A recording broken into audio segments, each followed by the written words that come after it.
So you set up the first company. So let's take it to that point where how did you get started? Like, did you bring on a business partner? What was that initial first team? How did you go about doing all that? Just the formation of everything initially. Yeah. So if there was a delay in my career, it was around then. I felt I needed the business plan. I needed the patents written for this platform that I developed. I wanted to have everything done. And I didn't want to take anyone on just yet because we couldn't raise finance before having filed the patents, or at least have them in a shape that they could be filed in as soon as possible. Needed to have the business plan ready. So I decided to do a lot of work simply at home, getting all of that done and into place. I had sort of a team assembled around me, but I said, we can all put a little bit of money in. So I had about 5 people. We all put, say, 20K in, or people put in 5K, some 20, and we had a little bit of money to get started to file the patents.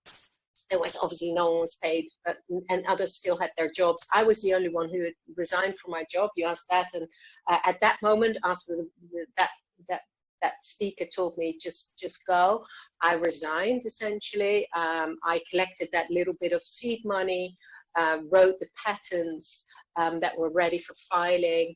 And then I think the only thing, it took me 2 years to do that. So come 2002, I asked my people, the team, to join me, at least in an informal sense. And we started to raise financing at the time. So that was a couple of years in. It was really hard to raise financing. I don't know, we just had the 2000 bust, the dot-com boom, bust. Yeah. 2002, then the recession when I remember it well.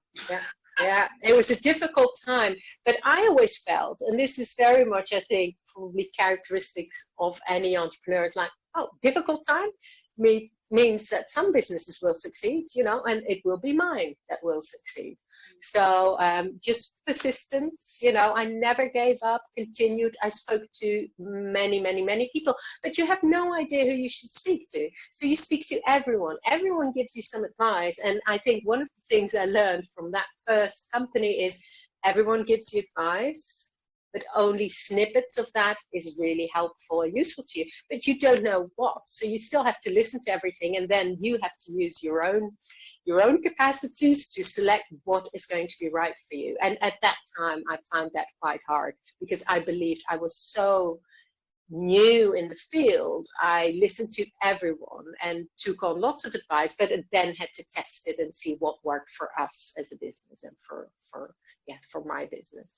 So it took us another 2 years to raise funds, but then it started to go really quickly. So we initially did an angel round.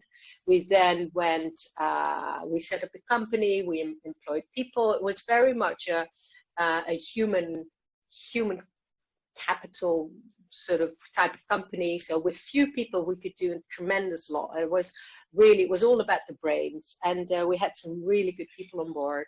We developed the platform that we mentioned, and then it all went quite quickly. We were able to actually get an IPO done on the AIM, on the London Stock Exchange.